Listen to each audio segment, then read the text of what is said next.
Hello दोस्तों, कैसे हैं आप लोग। अभी तक हम लोगों ने यूरोपीय कंपनी के आगमन से पुर्तगाली, डच और ब्रिटिश कंपनियों के बारे में पढ़ा है। आज हम फ्रांसीसी, डेनिश और भी मिसलेनियस क्वेश्चन जो इस टॉपिक से बन सकता है, आज इसको देखेंगे।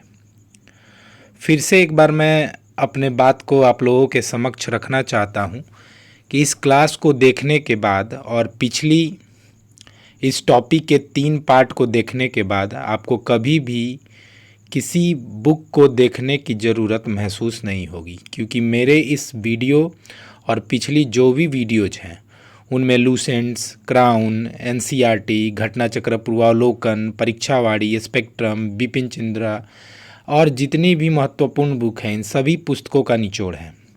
इसीलिए आपसे मैं यही कहना चाहूँगा कि वीडियोज को अंत तक देखें और मेरे चैनल को सब्सक्राइब करें और अपने दोस्तों से शेयर करें।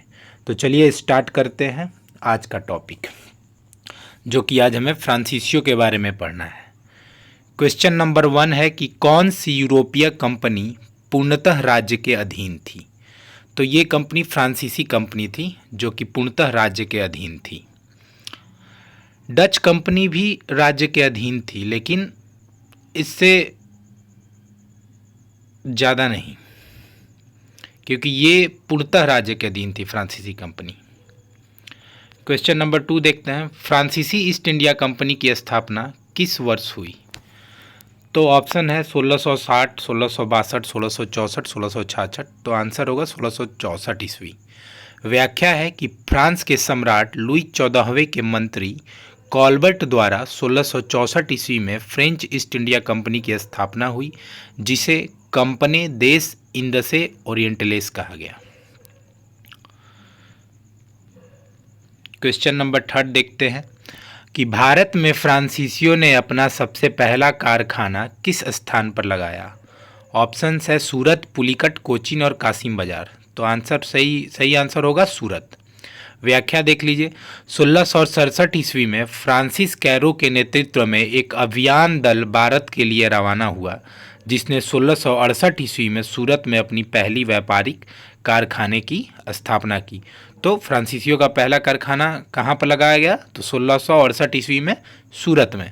देखिए, ये ध्यान रखिएगा कि फ्रांसिस कैरो जो था वो भारत के लिए रवाना 1667 में हुआ था, लेकिन फैक्ट्री 1668 ईस्वी में सूरत में खोला गया था।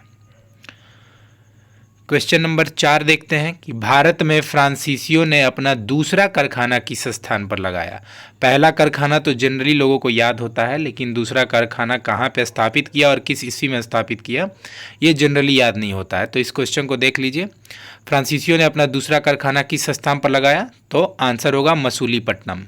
व्याख्या देखते हैं, 1669 में फ्रांसीसियों ने भारत के पूर्वी तट पर स्थित मसूलीपट्टनम नामक स्थान पर अपना दूसरा कारखाना स्थापित किया और फ्रांसिस मार्टिन को सूरत और मसूलीपट्टनम की बस्तियों का उत्तरदायित्व सौंपा गया। तो देखिए, यहाँ से एक और क्वेश्चन बनता है कि जो भी फ्रांसीसियों ने अपना कारखाना स्थापित किया उसका उत्तरदायित्व किसको दिया गया था, तो फ्रांसिस मार्टिन को। क्वेश्चन नंबर 5 है कि किस वर्ष फ्रांसीसी एडमिरल डे ने गोलकुंडा के सुल्तान से सैनथोम छीन लिया था। तो आंसर होगा इसका 1672 ईस्वी में। 1672 ईस्वी में, ये देखिए स्पेक्ट्रम से ये क्वेश्चन है, इसलिए देख लीजिएगा 1672 ईस्वी। क्वेश्चन नंबर 6 है कि 1673 ईस्वी में फ्रांसीसियों ने कोलकाता के पास चंद्रनगर में एक टाउनशिप स्थापित करने के लिए बंगाल के किस मुगल सूबेदार से अनुमति प्राप्त की थी। तो इसका सही आंसर होगा शाइस्ता खां। शाइस्ता खां से फ्रांसीसियों ने 1673 में कोलकाता के पास चंद्रनगर में एक टाउनशिप स्थापित करने के लिए अनुमति ली थी। क्वेश्चन नंबर 7 है कि फ्रांसीसियों ने पांडिचेरी किस सूबेदार से प्राप्त किया था। तो इसका सही आंसर होगा शेरखा लोदी। व्याख्या देख लेते हैं, 1673 ईस्वी में फ्रांसिस मार्टिन तथा लेस्पिने ने वालीकोंडापुरम के शासक शेरखा लोदी से एक छोटा सा क्षेत्र परदुचुरी नामक गांव प्राप्त किया था, जो आगे चलकर पांडिचेरी के नाम से जाना गया। तो ये क्वेश्चन अच्छा है, इसको देख लीजिएगा। क्वेश्चन नंबर 8, किस वर्ष डचों ने फ्रांसीसियों से पांडिचेरी छीन लिया? तो इसका सही आंसर होगा 1693 ईस्वी में। 1693 ईस्वी में फ्रांसीसियों से पांडिचेरी को डचों ने छीन लिया था। पांडिचेरी फ्रांसीसियों का सबसे महत्वपूर्ण अड्डा था भारत में। अगला क्वेश्चन देखिए, जो कि बहुत ही अच्छा क्वेश्चन है कि किस संधि के तहत फ्रांसीसियों को पांडिचेरी पुनः 1697 ईस्वी में प्राप्त हुआ? तो ये थी रिजविक की संधि।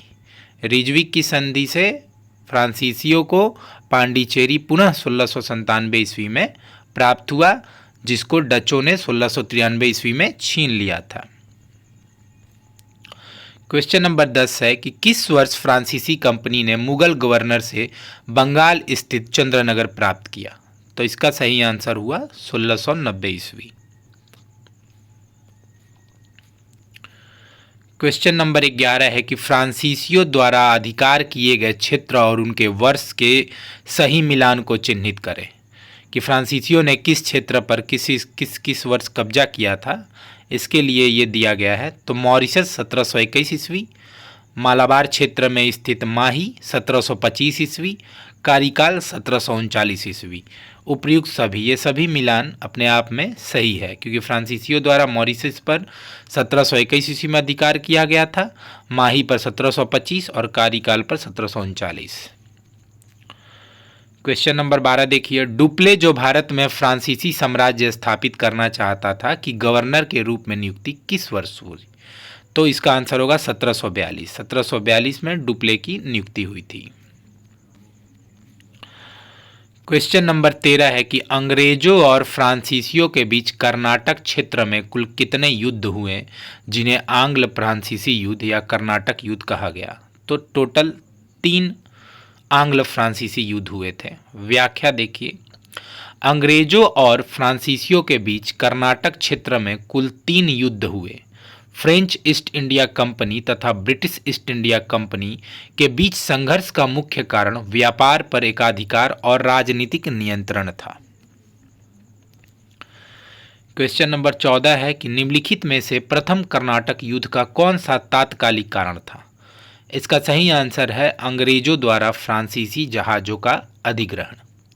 व्याख्या देख लीजिए, कर्नाटक का प्रथम युद्ध, जिसकी ईस्वी है 1746 से 48 ईस्वी, ऑस्ट्रिया के उत्तराधिकार युद्ध जो 1740 ईस्वी में आरंभ हुआ था का विस्तार मात्र था। गृह सरकारों की आज्ञा के विरुद्ध ही दोनों दलों ने 1746 ईस्वी में युद्ध प्रारंभ हो गया। अंग्रेज कैप्टन बर्नेट के नेतृत्व में अंग्रेजी सेना द्वारा कुछ फ्रांसीसी जहाज पर अधिकार लेना युद्ध का तात्कालिक कारण था। क्वेश्चन नंबर 15 देखते हैं कि ऑस्ट्रिया के उत्तराधिकार के युद्ध का समाचार जिस समय भारत पहुंचा उस समय मद्रास का अंग्रेज गवर्नर कौन था? देखिए, ये बहुत ही खूबसूरत क्वेश्चन है जिसको मैंने स्पेक्ट्रम से लिया हुआ है और ये बहुत ही अच्छा क्वेश्चन है। तो इसका आंसर होगा मोर्स। 1740 का समय जो था यूरोप में ऑस्ट्रिया उत्तराधिकार के लिए फ्रांस और इंग्लैंड के पारस्परिक संघर्ष का दौर था। ऑस्ट्रिया के उत्तराधिकार के युद्ध का समाचार जिस समय भारत पहुंचा उस समय पांडिचेरी का फ्रांसीसी गवर्नर डुप्ले था और मद्रास का अंग्रेज गवर्नर मोर्स था। ये तो जानते हैं कि ये ऑस्ट्रिया के उत्तराधिकार युद्ध के चलते ही प्रथम कर्नाटक युद्ध स्टार्ट हुआ। तो ये पूछता है और ये लगभग लोग जानते भी हैं कि उस समय फ्रांसीसी गवर्नर कौन था, डुप्ले था, लेकिन उस समय अंग्रेज गवर्नर की बात कोई नहीं करता है। तो ये जान लीजिए उस समय अंग्रेज गवर्नर मोर्स था। क्वेश्चन नंबर 16, प्रथम कर्नाटक युद्ध की समाप्ति किस संधि के तहत हुई? तो आपको पता होगा, देखिए ऑप्शन देख लीजिए, एक्स-ला-सापेल की संधि, ट्रीटी ऑफ आचेन, ए और बी दोनों, इनमें से कोई नहीं। तो इसका आंसर ए और बी दोनों होगा, क्योंकि एक्स-ला-सापेल की संधि हर कोई जानता है लेकिन ट्रीटी ऑफ आचेन किसी को नहीं पता, बहुत लोगों को नहीं पता होता है। और कभी किसी बीपीएससी यूपीपीसीएस टाइप के एग्ज़ाम में अगर ये जैसा कि क्वेश्चन का पैटर्न होता है कि दो ऑप्शन दे देता है जिसमें दोनों सही रहता है और हम लोग को पता रहता है कि चलो भाई एक्सला-सापेल की संधि होगा, लेकिन इसका आंसर ट्रीटी ऑफ आचेन भी होगा। तो ये भी मेरे ख्याल से अच्छा क्वेश्चन है। इसकी व्याख्या देख लीजिए। 1748 में यूरोप में अंग्रेज और फ्रांसीसियों के बीच एक्सला-सापेल की संधि ट्रीटी ऑफ आचेन हुई, जिससे यूरोप में युद्ध समाप्त हो गया। इस संधि के परिणाम स्वरूप भारत में भी दोनों पक्षों के बीच युद्ध समाप्त हो गया। क्वेश्चन नंबर 17 है कि प्रथम कर्नाटक युद्ध की समाप्ति से फ्रांसीसियों को किस क्षेत्र का अधिकार प्राप्त हुआ? ये भी क्वेश्चन थोड़ा सा अनोखा है, क्योंकि प्रथम कर्नाटक युद्ध की समाप्ति से हम लोग को पता है कि अंग्रेजों को मद्रास पुनः मिल गया था, लेकिन फ्रांसीसियों को कौन सा क्षेत्र मिला था? क्योंकि अंग्रेजों ने मद्रास पे अधिकार कर लिया था। अधिकार का उस समय कारण था कि उस समय अंग्रेज जो थे वो ऑस्ट्रिया को लेके बहुत ज़्यादा सीरियस थे, तो उनका कोई भी बेड़ा मद्रास के पास नहीं था और इसी का फ़ायदा उठाकर मद्रास पर फ्रांसीसियों ने अधिकार कर लिया था। तो प्रथम कर्नाटक युद्ध की समाप्ति जब हुई थी तो उस समय अंग्रेजों को मद्रास प्राप्त हुआ था, लेकिन फ्रांसीसियों को कौन सा क्षेत्र प्राप्त हुआ था, इसी पे ये क्वेश्चन है। देख लीजिए, इसका आंसर होगा लुइसबर्ग। व्याख्या देखिए। 1748 में यूरोप में अंग्रेज और फ्रांसीसियों के बीच एक्स-ला-सापेल की संधि ट्रीटी ऑफ आचेन हुई, जिससे प्रथम कर्नाटक युद्ध समाप्त हुआ। इस संधि के प्रावधानों के तहत अंग्रेजों को भारत में मद्रास तथा फ्रांसीसियों को उत्तरी अमेरिका में लुइसबर्ग फिर से प्राप्त हो गए। तो अच्छा क्वेश्चन है, इसको देख लीजिएगा। क्वेश्चन नंबर 18 की तरफ बढ़ते हैं। निम्नलिखित में से कौन सा प्रथम यूरोपियन व्यक्ति था जिसने भू क्षेत्र अर्जित करने के उद्देश्य से भारतीय राजाओं के झगड़ों में भाग लेने की नीति आरंभ की? तो इसका सही आंसर होगा डुप्ले। व्याख्या इसका है कि डुप्ले ने पहली बार वे हथकंडे प्रयोग किए जो भारत को जीतने के लिए अंग्रेजों के मार्गदर्शक बने। डुप्ले प्रथम यूरोपियन था जिसने भारतीय शासकों की आंतरिक राजनीति में हस्तक्षेप किया। वह डुप्ले ही था जिसने पहली बार यूरोपीय सेना को भारतीय राज दरबारों में भारतीय व्यय पर नियुक्त करवाया। देखिए ये लाइन है, ये भी क्वेश्चन पूछता है कि वो पहला यूरोपीय कौन था जिसने यूरोपीय सेना को भारतीय राज दरबारों में भारतीय व्यय पर नियुक्त किया तथा भारत में यूरोपीय साम्राज्य की नींव रखी। वास्तव में डुप्ले ने भारत में सहायक संधि की प्रथा को स्थापित किया। उसने हैदराबाद में सूबेदार के खर्चे पर फ्रांसीसी सेना को रखा। क्वेश्चन नंबर 19 है कि भारत में अंग्रेजों की सफलता तथा फ्रांसीसियों की असफलता के निम्नलिखित कारणों में से कौन सा कारण सही है? कारण देख लीजिए। अंग्रेजों को बंगाल विजय से अपार धन एवं जनशक्ति का मिलना, अंग्रेजों की बेहतर नौसैनिक ताकत, कंपनी की विभिन्न इकाइयों में समन्वय तथा योग्य नेतृत्व। तो ये सारे ऑप्शन सही हैं। क्वेश्चन नंबर 20 देखते हैं। फ्रांसीसियों द्वारा फोर्ट लुई नामक किला कहाँ बनवाया गया था? तो फ्रांसीसियों द्वारा फोर्ट लुई नामक किला पांडिचेरी बनवाया गया था। ये टीसीएस के द्वारा पूछा गया क्वेश्चन है, जो कि जनरली स्पेक्ट्रम या घटना चक्र बुक में नहीं मिलता है। क्वेश्चन नंबर 21 देखते हैं। किस फ्रांसीसी कप्तान ने प्रथम कर्नाटक युद्ध के समय अड्यार नदी पर स्थित सेंट थोम नामक स्थान पर कर्नाटक के नवाब की सेना को पराजित किया? तो इसका सही आंसर है कैप्टन पैराडाइज। व्याख्या देखिए। कर्नाटक दक्कन के सूबेदार के अधीन एक प्रांत था जिसका शासन नवाब अनवरुद्दीन के हाथों में था। प्रथम कर्नाटक युद्ध के समय कर्नाटक के नवाब अनवरुद्दीन ने अपने पुत्र महफूज खां के नेतृत्व में 10,000 की भारतीय सेना को फ्रांसीसियों पर आक्रमण करने के लिए भेजा। तो कैप्टन पैराडाइज के नेतृत्व में फ्रांसीसी सेना ने सेंट थोम नामक स्थान पर नवाब की सेना को पराजित किया। क्वेश्चन नंबर 22 है कि फ्रांसीसी दक्कन में शक्ति आंदोलन स्थापित करने में असफल रहे क्योंकि? तो इसका सही आंसर है कि अंग्रेजों की फौज शक्तिशाली थी। व्याख्या देखिए। फ्रांसीसियों की पराजय का एक मुख्य कारण उनकी कमजोरी नौसेना थी। वाल्टेयर के अनुसार ऑस्ट्रिया के उत्तराधिकार युद्ध के समय फ्रांस की जल शक्ति का इतना ह्रास हुआ कि सप्तवर्षीय युद्ध के समय उनके पास एक भी जलपोत नहीं था। दूसरी ओर अंग्रेजों के पास एक शक्तिशाली सेना थी। क्वेश्चन नंबर 23 देखते हैं। द्वितीय कर्नाटक युद्ध जिसका समय है 1749 से 1754 की समाप्ति किस संधि के तहत हुई? तो इसका सही आंसर है पांडिचेरी की संधि। 1755 में अंग्रेजों तथा फ्रांसीसियों के बीच पांडिचेरी की संधि हुई और द्वितीय कर्नाटक युद्ध समाप्त हो गया। कर्नाटक के द्वितीय युद्ध ने स्पष्ट कर दिया कि भारत में आने वाला समय अंग्रेजों का है। तो ये भी इससे भी क्वेश्चन बन सकता है कि किस युद्ध से ये स्पष्ट हो गया कि भारत में आने वाला समय अंग्रेजों का है? तो द्वितीय कर्नाटक युद्ध। अंबर या अंबुर का युद्ध किस वर्ष हुआ? तो इसका सही आंसर है 3 अगस्त 1749। इसकी व्याख्या देखिए, व्याख्या जानना जरूरी भी है क्योंकि यह द्वितीय कर्नाटक युद्ध से जुड़ा हुआ है। द्वितीय कर्नाटक युद्ध की पृष्ठभूमि भारतीय परिस्थितियों में निर्मित हुई थी।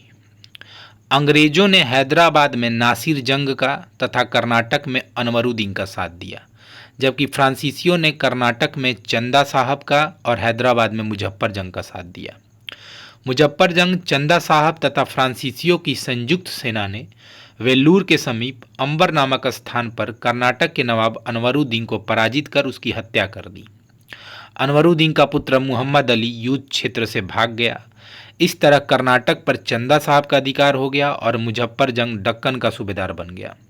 इस उपलक्ष्य में मुजफ्फर जंग ने डुप्ले को कृष्णा नदी के दक्षिणी भाग के मुगल प्रदेशों का गवर्नर नियुक्त कर दिया तथा मुजफ्फर जंग की प्रार्थना पर एक फ्रेंच सेना की टुकड़ी बुस्सी के नेतृत्व में, कैप्टन बुस्सी के नेतृत्व में हैदराबाद में तैनात कर दी गई।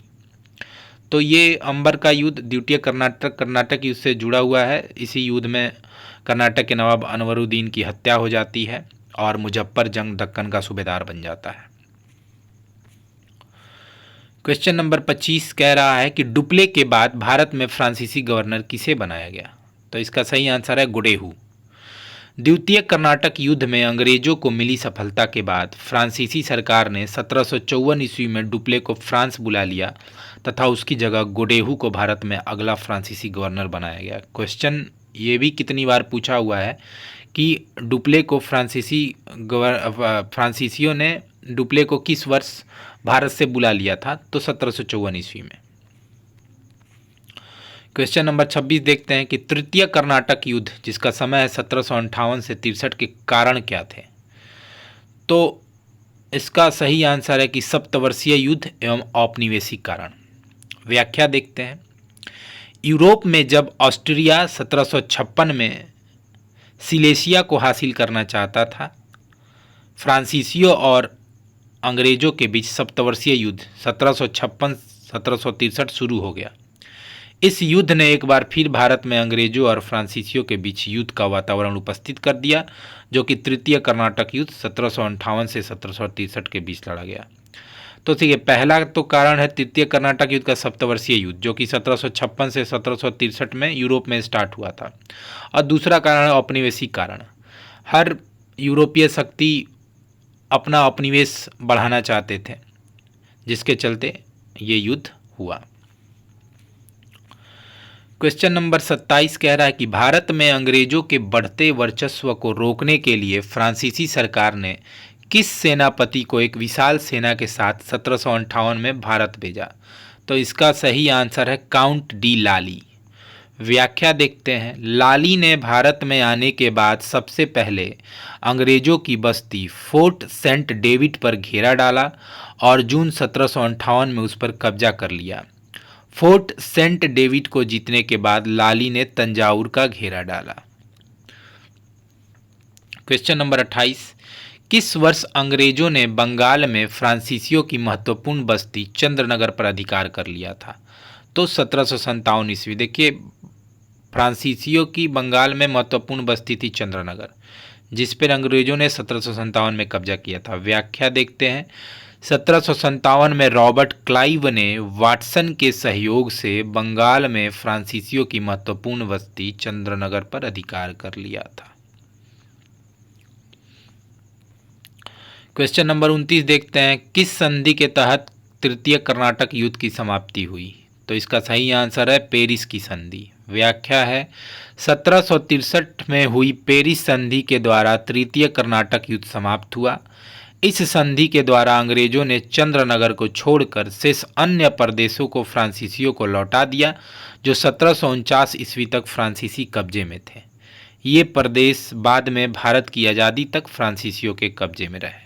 तो तृतीय कर्नाटक युद्ध के तहत भारत को फ्रांसीसियों को चंद्रनगर छोड़कर शेष अन्य प्रदेश जो पहले फ्रांसीसियों के थे अंग्रेजों ने लौटा दिए, और जो कि भारत की आज़ादी तक, मतलब जब तक फ्रांसीसी भारत में रहे तब तक वो फ्रांसीसियों के कब्जे में रहे। क्वेश्चन नंबर 30 देखते हैं, किस युद्ध ने भारत में फ्रांसीसियों के भविष्य का अंत कर दिया? सही आंसर है वांडीवास का युद्ध।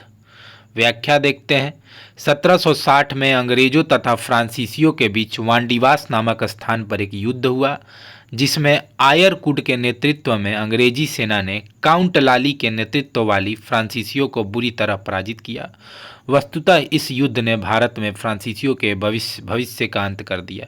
यहाँ से दो क्वेश्चन बनता है कि वांडीवास के युद्ध में अंग्रेजों के तरफ से सेना का नेतृत्व किसने किया था? तो आयरकुड ने, और फ्रांसीसियों की तरफ से सेना का नेतृत्व काउंट डी लाली ने किया था। क्वेश्चन नंबर 31 देखते हैं, इतिहासकार मैकाले के अनुसार वह पहला व्यक्ति कौन था जिसने पहली बार अनुभव किया कि मुगल साम्राज्य के खंडहरों पर एक यूरोपीय साम्राज्य बनाया जा सकता है? इसका सही आंसर है डुप्ले। व्याख्या देखिए। द्वितीय कर्नाटक युद्ध के बाद डुप्ले को मुगल बादशाह द्वारा नवाब की उपाधि प्रदान की गई थी। मतलब अगर ये पूछ सकता है किस फ्रांसीसी गवर्नर को मुगल बादशाह द्वारा नवाब की उपाधि प्रदान की गई, तो वो डुप्ले ही था। डुप्ले से एक और फैक्ट हो गया ये। क्वेश्चन नंबर 32 देखते हैं, फ्रांस की सरकार ने किस वर्ष भारत स्थित फ्रांसीसी बस्तियों का अधिकार भारत सरकार को सौंप दिया? 1954 ईस्वी। मतलब भारत की आज़ादी के बाद भी जो फ्रांसीसी क्षेत्र फ्रांसीसियों द्वारा अधिगृहित किए गए थे वो भारत की आज़ादी तक उनके पास थे। उन्होंने 1954 में इसको भारत सरकार को सौंपा था। तृतीय कर्नाटक युद्ध के समय हैदराबाद का शासक कौन था? तो इसका सही आंसर है सलावत जंग। बहुत लोग सोचते हैं कि मुजफ्फर जंग था, क्योंकि अनवरुद्दीन के मृत्यु के बाद दक्कन का या हैदराबाद का शासक को मुजफ्फर जंग को बनाया गया था, लेकिन जल्द ही उसकी मृत्यु हो गई थी और उसके जगह पे सलावत जंग को वहाँ का शासक नियुक्त किया गया था। क्वेश्चन नंबर 34 है कि ब्रिटिश ईस्ट इंडिया कंपनी ने किस वर्ष पांडिचेरी को फ्रांसीसियों से जीत लिया था? तो 1761 ईस्वी। चूँकि देखिए पांडिचेरी फ्रांसीसियों का सबसे महत्वपूर्ण अड्डा था भारत में, तो उसको अंग्रेजों ने कब छीना? तो ये क्वेश्चन एक अपने आप में इम्पॉर्टेंट हो जाता है। तो इसका सही आंसर है 1761 ईस्वी में। क्वेश्चन नंबर 35 है कि भारत में स्थित किस जगह को फ्रांसीसी संस्कृति का सार, भारत का छोटा फ्रांस और पूर्व का फ्रेंच रिवेरा नाम से जाना जाता है? तो इसका सही आंसर है पांडिचेरी। क्वेश्चन नंबर 36 देखते हैं, फ्रांसीसियों ने यनम पर अधिकार कब किया? इसका सही आंसर है 1723। क्वेश्चन नंबर 37 देखते हैं। अब देखिए फ्रांसीसियों से जितने सारे फैक्ट थे वो ख़त्म हो गए, लेकिन एक और कंपनी बच जाती है, तो उसके लिए मैंने अलग से वीडियो तैयार नहीं किया, इसी में इसको ऐड कर दिया है, डेनिस ईस्ट इंडिया कंपनी। तो इससे जो भी क्वेश्चन बनते हैं वे सारे क्वेश्चन इसको देखते हैं। तो क्वेश्चन नंबर 37 से स्टार्ट है कि डेनिस ईस्ट इंडिया कंपनी की स्थापना किस वर्ष हुई? तो इसका सही आंसर है 1616 ईस्वी। व्याख्या देखिए। डेनमार्क, डेनिस जो थे वो डेनमार्क के थे, तो डेनिस भारत आने वाली एक छोटी औपनिवेशी शक्ति थी।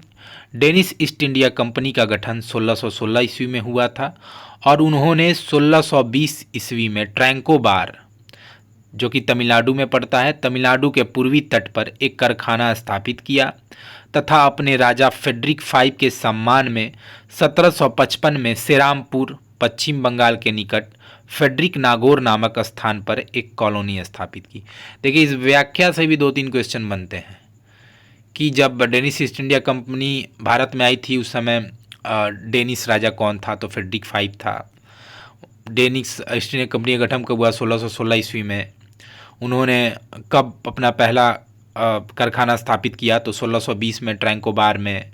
फिर पश्चिम बंगाल में सेरामपुर डेनिस का एक महत्वपूर्ण केंद्र था।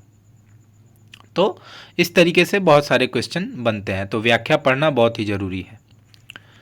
क्वेश्चन नंबर 38 देखते हैं, कौन सी यूरोपीय शक्ति भारत में अपनी व्यापारिक गतिविधियों से अधिक मिशनरी गतिविधियों के लिए जाने जाते थे? तो इसका सही आंसर है डेनिस। इसका व्याख्या देखिए, 1799 में विलियम कैरे और उनके दो साथी बैप्टिस्ट मिशनरियों ने बाइबिल की प्रतियां मुद्रित करने के लिए सेरामपुर में एक प्रिंटिंग प्रेस की स्थापना की। मतलब जो डेनिस कंपनी आई थी वो भारत में व्यापार से ज़्यादा अपनी मिशनरी गतिविधियों के लिए, जब वो अपने धर्म का प्रचार करना चाहती थी। तो ये भी एक अच्छा क्वेश्चन है। क्वेश्चन नंबर 39 देखते हैं, एशिया में पश्चिमी शैली की उच्च शिक्षा प्रदान करने वाली पहली संस्था कौन सी थी? बहुत इंपॉर्टेंट क्वेश्चन है। इसका आंसर होगा सेरामपुर कॉलेज। तो सेरामपुर जो कॉलेज था एशिया में पश्चिमी शैली की उच्च शिक्षा प्रदान करने वाली पहली संस्था थी। व्याख्या देखते हैं, कैरे ने सेरामपुर कॉलेज स्थापित किया जो एशिया में पश्चिमी शैली की उच्च शिक्षा प्रदान करने वाली पहली संस्था थी। 1827 में डेनमार्क के किंग द्वारा रॉयल चार्ट जारी कर सेरामपुर कॉलेज को कोपनहेगन के समान विश्वविद्यालय के रूप में मान्यता दी गई और 1845 में डेनमार्क ने सेरामपुर को ब्रिटेन को सौंप दिया। इस तरह बंगाल में करीब 150 वर्षों तक डेनिस की उपस्थिति बनी रही। डेनिस से जितना भी क्वेश्चन बन सकता था हमने कंप्लीट कर लिया। अब कुछ मिसलेनियस क्वेश्चन की तरफ बढ़ते हैं, जो कहीं छूट गया हो यहाँ पे कंप्लीट हो जाएगा। क्वेश्चन नंबर 40 है कि गोवा में सती प्रथा को समाप्त करने वाला पुर्तगाली गवर्नर कौन था? और इसका सही आंसर है अल्बुकर्क।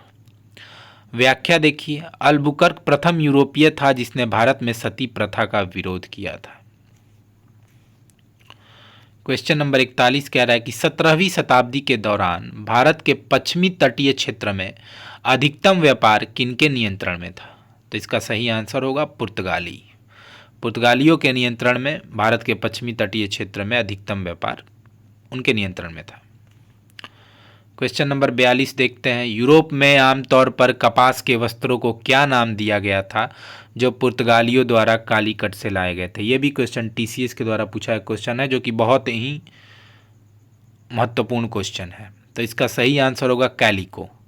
पुर्तगाली जो कपास के वस्त्र अपने देश लेके गए थे तो वहाँ पे उनको कैलिको नाम दिया गया था। क्वेश्चन नंबर 43 देखते हैं, 1751 ईस्वी में the siege of Arcot, Arcot की युद्ध घेराबंदी में कौन विजयी हुआ था? तो इसमें अंग्रेज विजयी हुए थे। ये भी टीसीएस के द्वारा पूछा गया क्वेश्चन है। क्वेश्चन नंबर 44 देखते हैं, किस यूरोपीय देश ने केरल में सबसे पहले व्यापार केंद्र शुरू किया था? तो केरल में सबसे पहले व्यापार केंद्र शुरू करने वाले पुर्तगाली थे। क्वेश्चन नंबर 45 है, जो कि अच्छा क्वेश्चन है, विजयनगर के किस शासक ने पुर्तगालियों को अपने साम्राज्य में चर्च बनाने की अनुमति दी थी? तो उस समय विजयनगर का शासक वेंकट द्वितीय था जिसने पुर्तगालियों को अपने साम्राज्य में चर्च बनाने की अनुमति दी थी।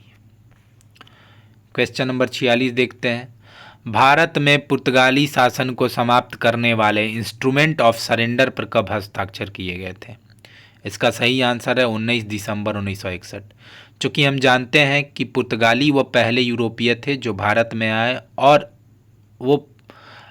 अंतिम यूरोपीय पुर्तगाली ही थे जो भारत से गए। पुर्तगाली भारत से 1961 में गए थे। तो ये जो हस्ताक्षर हुआ था पुर्तगाली सरकार और भारत सरकार के बीच में, जिसको इंस्ट्रूमेंट ऑफ सरेंडर बोलते हैं, वो 19 दिसंबर 1961 को हस्ताक्षर किया गया था। क्वेश्चन नंबर 47, गुजरात का शासक बहादुर शाह किसके साथ युद्ध में मारा गया था? तो पुर्तगालियों के साथ युद्ध करते समय गुजरात का शासक बहादुर शाह शहीद हुआ था। क्वेश्चन नंबर 48, फ्रांसीसी यात्री फ्रैंकोइस बर्नियर किस वर्ष भारत आया था? तो इसका सही आंसर है 1658। क्वेश्चन नंबर 49 देखते हैं, जो कि हमारा लास्ट क्वेश्चन है, पांडिचेरी पर कब्जा करने वाली पहली यूरोपीय शक्ति कौन थी? ये इसका सही आंसर होगा पुर्तगाली। चूँकि पांडिचेरी के बारे में जानते हैं कि फ्रांसीसियों का महत्वपूर्ण अड्डा था, तो बहुत लोग ये सोचते हैं कि इसका आंसर फ्रांसीसी होगा, लेकिन इसका सही आंसर पुर्तगाली होगा। व्याख्या देखिए, पांडिचेरी में सर्वप्रथम पुर्तगालियों ने अपना उपनिवेश स्थापित किया था। पांडिचेरी में इसके बाद डेन्स आए थे और डचों ने अपनी व्यापारिक कोठियाँ स्थापित की थी, जिसके बाद 1673 ईस्वी में फ्रांसीसियों ने यहाँ पर अपनी बस्ती स्थापित की। अंग्रेज़ों ने भी पांडिचेरी पर कब्जा किया था और बाद में इसे एक संधि के तहत फ्रांस को सौंप दिया था। तो यहाँ यूरोपीय कंपनी का आगमन ख़त्म होता है। ये पार्ट 4 था। इससे पहले पार्ट 1, पार्ट 2, पार्ट 3 अपलोड हो चुका है। अगर आपको अच्छा लगता है तो अपने दोस्तों के साथ शेयर कीजिए और हमारे चैनल को सब्सक्राइब कीजिए। अब अगला क्लास भी जल्दी अपलोड होगा, जो कि उत्तरकालीन मुग़ल सम्राट के बारे में होगा और फुल डिटेल होगा, और वो ऑप्शंस वाइज नहीं होगा, वो डिटेल्ड एक कहानी वाइज होगा। तो चैनल पे बने रहिए और चैनल को सब्सक्राइब कीजिए। चलिए मिलते हैं अगली वीडियो के साथ, तब तक के लिए धन्यवाद।